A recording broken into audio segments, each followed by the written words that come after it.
Здравствуйте, в эфире 7 дней плюс.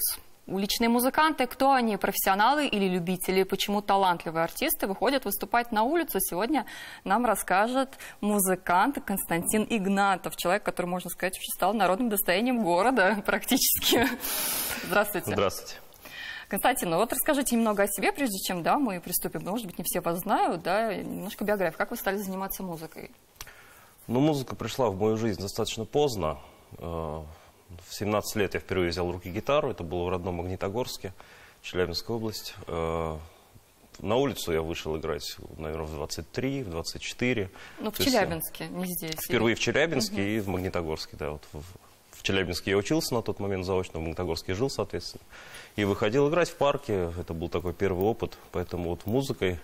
Я вообще всю юность занимался спортом, а потом уже вот в 17 лет как-то музыка победила все-таки. Кто вам дал гитару в руки? Почему именно гитара? Ну, я смотрел на старшего брата. Как-то у многих, наверное, бывает. У меня старший брат двоюродный играл на гитаре уже там, лет с 12, наверное. Я на него смотрел. В силу того, что я достаточно такой ленивый человек, я это долго созревал и думаю, ну, хотелось уметь играть, но не хотелось учиться. А вот в 17 лет я все-таки решил, что пора. Профессиональное образование какое-то имеете? Музыкального нет. Нет. То есть это вы прям самоучка, такой вот, во всем что абсолютно. можно сказать, Я да?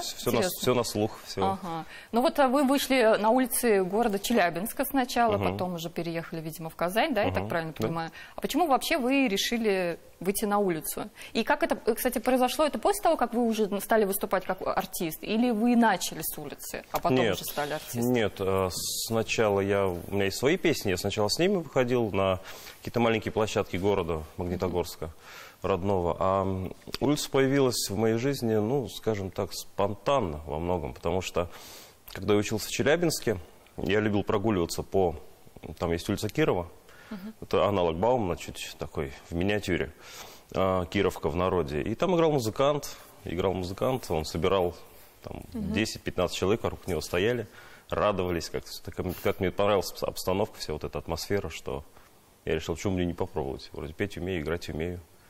Так. Попробовал, вышел, тогда у меня не было ни аппаратуры, ничего еще. Первое ваше ощущение, вы страшно вообще это? Страшно, очень, очень страшно, очень страшно. У меня был момент, просто, извините, я вас перебью. Я один раз для одного репортажа должна была выйти. Спеть я не умею, петь абсолютно. Вот, это такой немножко хайповый поступок, специально для сюжета нужен был журналистского. Вы знаете, это был просто, для меня это был просто ад. Я думала, как они выходят. И мне было настолько страшно, настолько это было стеснение перед людьми, что-то там. Ну, конечно, это всегда страшно. Все приходит с практикой, с опытом. Страшно было даже не первый раз, а я вам скажу, наверное, первые года 2. Мне было, по мере развития вот этой истории уже было менее страшно. Потом уже как-то я уже стал выходить. Практически без волнения. Да, когда вы свои песни пели или какие-то известные песни? Известные. Первое время пел известные, а потом уже постепенно стал внедрять уже свои. В Казани вы тоже решили, я так понимаю, выйти на улицу с гитарой? Ну, в Казань я ехал уже, зная, что я буду этим заниматься, потому что я впервые сюда приехал зимой 2014 года, февраль был. Я сюда приехал, играть, соответственно, нельзя было, потому что было холодно. Но я уже понял, что вот эта улица, она гораздо интереснее даже, чем в Челябинске, вот эта Кировка. И здесь можно играть. Правда, не сразу получилось. Я сначала вообще начинал играть в Парке Победы. Парк Победы. А там тоже, стоят музыканты? Я просто не разу Нет, не видела. я был, наверное, первым и единственным. На авось пришли и встали, да? Ну, просто так вышло, что на Баумана мне не давали электричество. У меня была уже колоночка, а розетки мне никто не давал. Я прошелся вот от площади Тукая до Кремля, по всем вообще заведениям, мне сказали, нельзя. Ну, что остается? Играть хотелось. Я пошел искать сначала парк Горького же на курсе. Сколько живу? Парк Горького или парк Гагарина? Парк Горького, вот, конечно. Путаю все время. Парк Гагарина в Челябинске, все время путаю.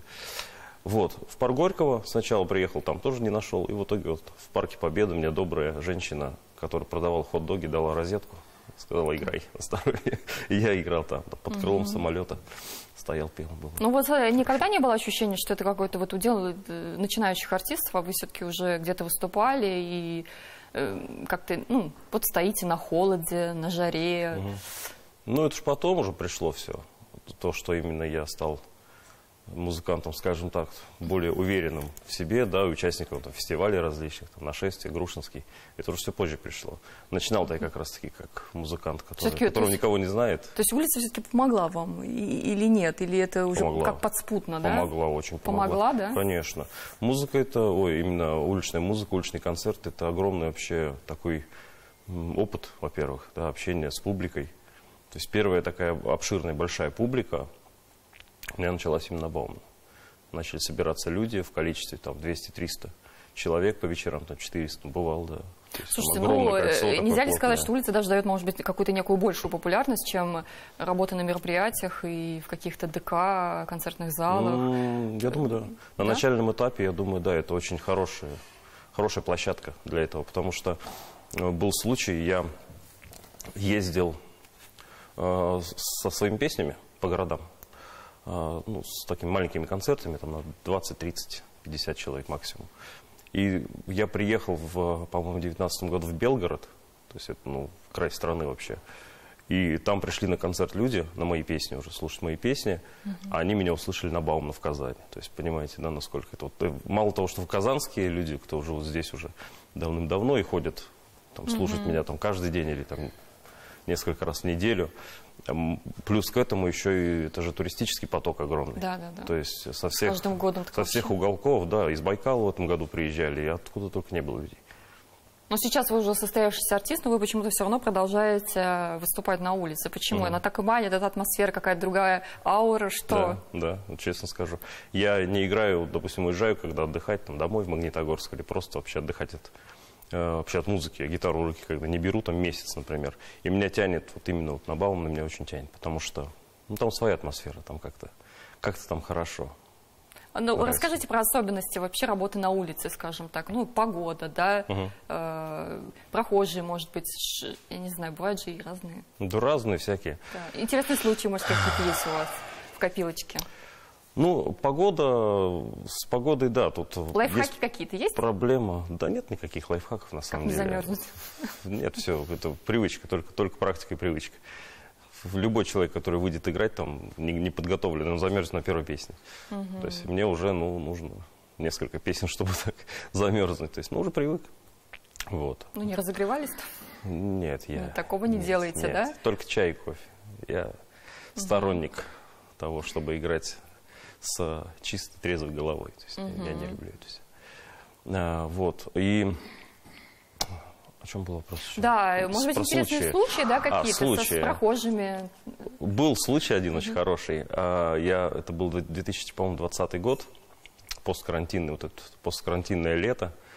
Я стою, играю, только начал, еще народу нет, прохожие ходят, а вот вокруг меня народу пока нет. Только 4-5 часов вечера.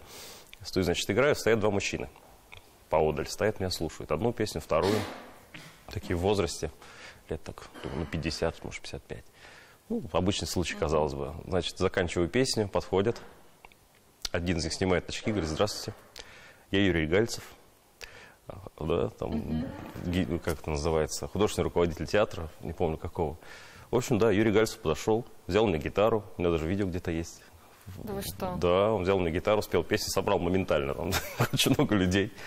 То есть вот был случай, да, на моей гитаре играл Юрий Гальцев. Внимание. Да, он просто стоял, меня слушал несколько песен, а потом подошел, взял гитару у меня. И вот есть такие, бывали такие случаи, да.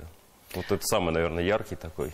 Человек абсолютно простой, да? Простой. Без пафоса. Причем он даже подошел, я запомнил, не Юрий Гальцев, здравствуйте, я Юра Гальцев, он сказал. То есть очень так было интересно. Не обменялись? Нет, как-то я растерялся и поснимал на видео, он поблагодарил, ушел, пожелал мне всего хорошего, я ему в ответ, и все. И так мы разошлись.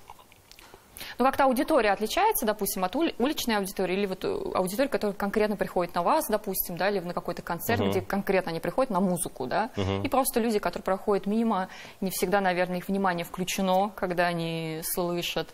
Но, тем не менее, вот надо иметь, наверное, определенную энергетику и харизму, чтобы собрать вот в этом потоке аудиторию, которая вокруг тебя соберется.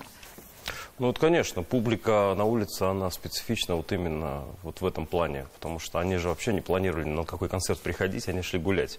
Чаще всего просто прогуливаться, закупиться сувенирами, если это туристы, да, или просто люди, которые вышли погулять на главную улицу города. Они не планировали посещать концерт, а тут они идут, остановились, послушали. Очень часто бывает это как, ну, такой снежный ком. То есть остановились трое, за ними еще 5, за ними еще 10, и так вот налипают. Ну, вот максимально у меня было, ну, люди считали, я не считал, но человек 500, наверное. 500 человек на Baumannа? Вокруг меня, вот именно вот на концерте. То есть я стою, играю, и вокруг меня вот плотное кольцо людей, там в 2-3 ряда. Вот около, ну, бывало, наверное, вот около. Вот когда я один играл. С некоторых пор, с недавних, я начал играть с группой. Это еще проще стало людей привлекать, потому что людей привлекает звук. Звук барабанов, гитары. Где вы стоите, кстати? Чаще всего это район Дом татарской кулинарии. Это вот Дом татарской кулинарии, я там играю уже много лет, один. Но в силу того, что площадочка там маленькая для игры, с группой проще играть вот чуть поодаль, метров, наверное, 50 в сторону получить Тукай. Чаще всего мы играем там. А вот на концерты, да, вот спрашивали, там уже люди приходят целенаправленно. Там уже приходят, знают, что их ждет. Они пришли слушать. Чаще всего я делаю, если делаю концерты, то только со своими песнями. Да. Проблемы с полицией когда-то бывали у вас на улице? Может быть, в начале, когда вы только вставали? Места там как-то зарезервированы? Там как происходит этот момент? В Казани не было такого никогда. В Казани не было. Ты встаешь в любое место? Ну, да. В Питере. Я жил одно время в Питере, в Санкт-Петербурге, около полугода. Вот там были проблемы. Там почему-то как-то по-другому полиция реагировала на... Или что? Ну, вежливо просит уйти, скажем так, да. То есть там не было никакой грубости никогда. Просто вежливо просили, что, ну, играть нельзя, давай. Тут никогда не просили, да? Здесь на моей памяти нет. Только если это не какой-то там, видимо, просьба высшего руководства, да, какие-то праздники, ну, либо футбольные матчи еще. Вот есть проблема такая. Почему-то. Хотя были случаи, когда там фанаты «Зенита» Санкт-Петербургского подходили и благодарили. Мы с ними фотографировались, и абсолютно доброжелательно уходили дальше по своим делам. Но... И через 5 минут ко мне подходила полиция, говорит, играть нельзя. Что поделать? Ну вот на улице, допустим, ваш репертуар как-то отличается от обычного репертуара? Надо ведь понимать, ну тоже в зависимости от аудитории же понятно, что вы поете больше, наверное, известные песни, чем, например, авторские, или как это происходит? Ну, процентов, наверное, 80/20, да, даже, может быть, больше в сторону так называемых каверов, да, чужих песен. Потому что, ну, конечно, своими песнями, я пробовал петь свои песни на протяжении подряд, наверное, часов 1,5. Я пел свои песни, это эффект возымело вообще ровно 0, потому что, ну, людей не цепляет. Ну, да, сложно это так вот. Они не готовы слышать что-то неизвестное пока еще. То есть вот свои песни, у меня их очень много, да, там больше 100. Ну, вот весной планируем концерт большой сделать в Бигтвин-арене. 16 марта будет концерт. Проанонсируйте. Вот пользуясь случаем, да. 16 марта Бигтвин-арена. Подробности в соцсетях. Костя Игнатов, приходите. Будем петь свое и будем немножко петь. Я помню, в свое время создавался вот этот регламент, да, правил, скажем так, вот уличных музыкантов, художников, которые вот на Baumannе сидят, хотели сделать что-то, вот потом это как-то, я не знаю, застопорилось или что. Там сделали какие-то нововведения в итоге? Да. Что есть. Там есть сейчас? Какое правило? Ну, есть сайт, площадка, на которой нужно бронировать места. Такая. То есть это ввели, да. Это уже с 2022 года, с прошлого. То есть 2 сезона уже мы играем вот по вот этому. А как это происходит? Правилам. То есть это получается... То есть теперь ты уже не можешь просто прийти и встать, куда ты хочешь? Нет. Ну, на Baumannе точно нет. На Baumannе точно нет. Все это сейчас как раз это контролируется уже полицией, это уже контролируется администрацией города. То есть нужно заранее бронировать места. То есть на этой платформе заходишь, регистрируешься через госуслуги, бронируешь. Очень неудобная вещь, честно сказать. Ну, это вам, получается, каждый день надо бронировать или как? Да. Ну, это на неделю вперед. То есть вот сегодня откроется бронирование на следующую субботу, допустим. Вот. И так вот каждый день. Вы что-то платите за это или нет? Нет, это бесплатно. Но надо просто успеть забронировать. Да. Из-за этого вот у меня есть место, где я играю уже много лет. И, к сожалению, так получалось, что оставался я без этого места. Из-за того, что там кто-то успевал забронировать, да, и это вроде бы и нормально, да, с одной стороны, да, что вроде бы все равны, но если играю я, допустим, там, или другие музыканты, которые себя уже зарекомендовали, они гарантированно там выдадут хороший концерт, да, уже люди знают, куда идти, а там занимает кто-то, да, и ни играть, ни петь не умеет, и все. Вот он место вроде бы занял, а качество страдает, и все, и ничего не сделаешь. Вот это проблема, на самом деле, да. Есть такая. Ну вот расскажите об атмосфере уличного выступления. Вот все-таки сколько лет, получается, вы уже выступаете на Баумана? С 2014 я начал, но так, чтобы активно, с 2017. 6 лет с половиной. 6 лет, и как бы вы все равно возвращаетесь. Понятно, что же это не ради заработка какого-то. И, то есть для чего? Вот есть какая-то, вот, что вы можете сказать, цель ваша, задача? Почему вы все возвращаетесь туда и возвращаетесь? Ну, пока сейчас за неимением альтернативы, наверное, да, потому что... Ну, сейчас есть интернет, вот люди там выкладывают, и так больше мне ближе живое выступление все-таки. Я давно думал завести какой-то YouTube-канал и что-то выкладывать, пока руки не доходят, потому что мне вот эта энергетика, она очень привлекает. То есть живые концерты, практически каждодневные, спонтанные, это такое маленькое приключение всегда. Вот. Ну, как только, я надеюсь, в ближайшем будущем у меня получится со своими песнями, да, делать концерты, ездить по городам и зарабатывать, допустим, уже этим, выходить, чтобы мне не приходилось выходить на Баумана, я с радостью стану, скажем так, на ступеньку повыше и буду играть там. Пока этого нет, ну, и все-таки это Баумана, как ни крути, это и способ заработать тоже. Он для меня то есть заработок не первоначален, потому что, ну, мне кажется, это видно по людям, которые туда выходят заработать, они зарабатывают. А реально есть через такие час люди, уходят. которые выходят туда заработать? Конечно. А там реально много можно заработать? Ну, тут зависит от того, как кто играет, как кто поет. Ну, я не люблю про заработок, честно, распространяться, да. Но, скажем так, я зарабатываю ровно столько, сколько вот мне нужно, чтобы не работать больше. Я всегда это воспринимала все-таки вот улицу больше как, ну вот, показать себя, и мне казалось, что там как-то сильно-то бизнес на этом не построишь. Нет, ну, показать себя это первоочередно. Я вот с этого начинал, да, это огромный опыт, огромная школа такая. А у вас есть какие-то, вот вы в определенные дни какие-то выходите, заранее думаете, вот в эти дни будут более, скажем так, интересные, а вот в эти, ну, выходные, наверное, Ну, конечно, да? пятница, суббота это самые. Обязательно, каждую неделю, вы в пятницу, в субботу? Ну, не обязательно, нет. Вот сейчас у нас холодно на улице. Стараюсь. Минус 15, что делаете в эти Сейчас дни? нет, отдыхаю, ничего не делаю. Да? Пока нет. Ну, летом, конечно, да. Летом вообще каждый день на Баумана это как выходной. Очень много людей, отпуска у людей. Очень много народу. Поэтому там что суббота, что пятница. Ну, в пятницу-субботу это еще больше даже, чем вот в будни. То есть, если осенью и весной, например, пятница и суббота разительно отличаются от будней, то летом нет. То есть, там и понедельник очень многолюдный, и в субботу. Поэтому там не имеет значения, по большому счету, вот, начиная с июня, наверное. Считаете ли вы таких вот людей, которые, вот, допустим, вот так вот работают, так же, как и вы, вот через такие инструменты, определенным народным достоянием города? Все-таки это же и вклад в туризм определенный, да, и люди, которые ходят там, видят интересных, талантливых артистов, не просто которые вышли. Вот вас уже многие знают, на самом деле, вот я у кого не спросила, вас многие знают. Да, есть у нас там дядя Саша, да, с улицы Баумана, да, известный персонаж. Да, очень дружим. Вот. Как вы считаете, это нужно вот городу? Ну, конечно, такие люди? Конечно. Я очень нескромно будет сказать, что там достояние или недостояние, это людям решать. Очень приятно, если это так, если я какую-то пользу приношу. Ну, конечно, нужно, конечно. Потому что я, когда приехал, допустим, в Санкт-Петербург и видел вот это вот, тогда я впервые увидел. Это было еще до того, как я переехал в Казань. Я пожил в Питере, я когда увидел на Невском, сколько там людей собирают люди, вот, которые играют в группах или просто сами по себе. Ну, это очень классно, привлекает, конечно. То есть, мне кажется, это какое-то прям отдельное комьюнити какое-то. Ну, да. Своя тусовочка. Ну, это раньше было, на самом деле. Вот как раз нет, до да, вот этого такого регламента, вот это было комьюнити. Это можно было таким словом характеризовать. Потому что потом уже...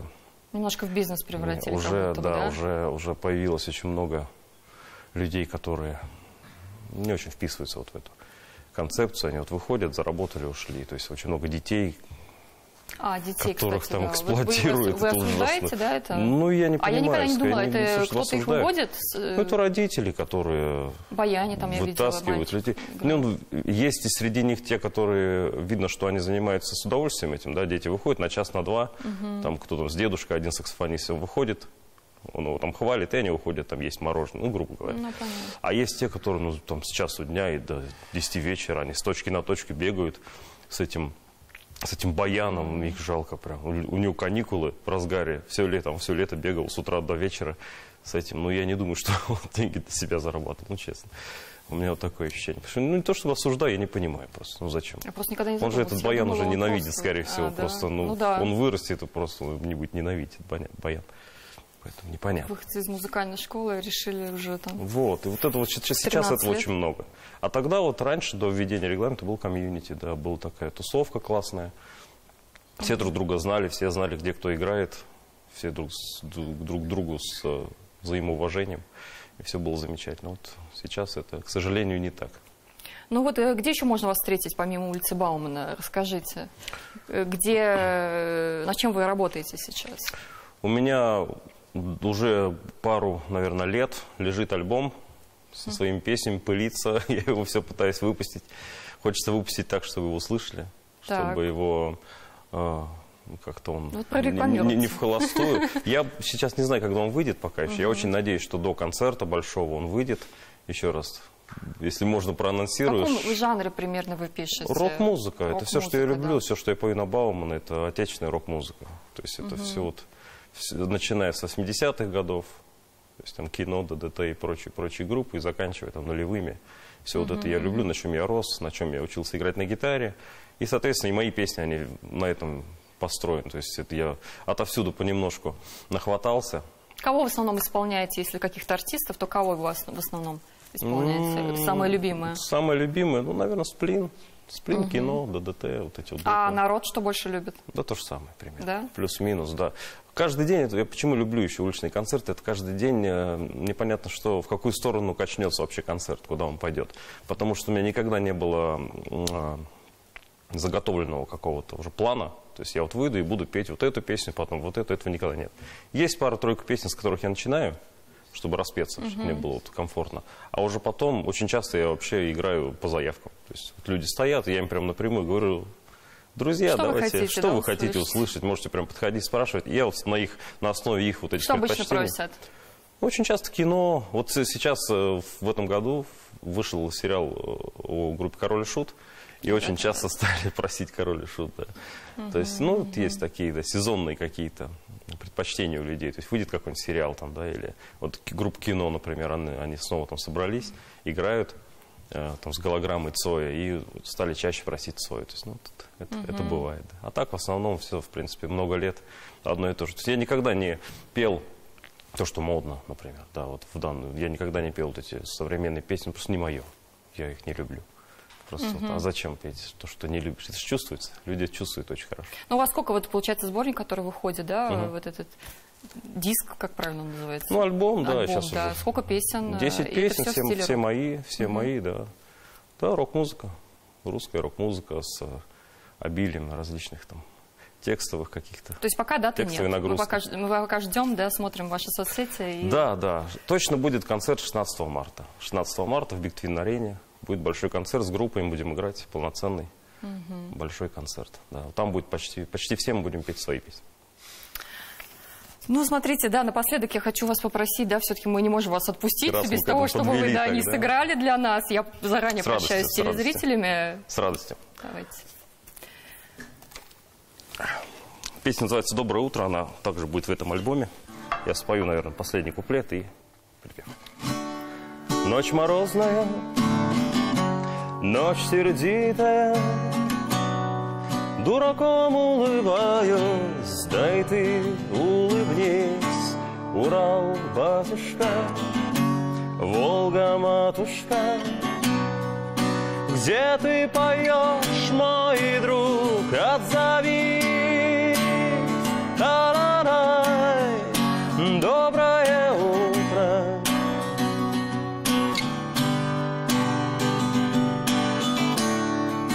Доброе утро, мой далекий друг.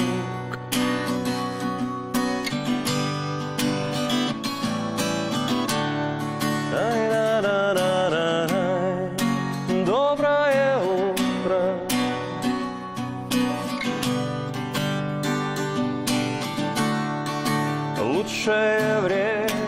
посмотреть вокруг.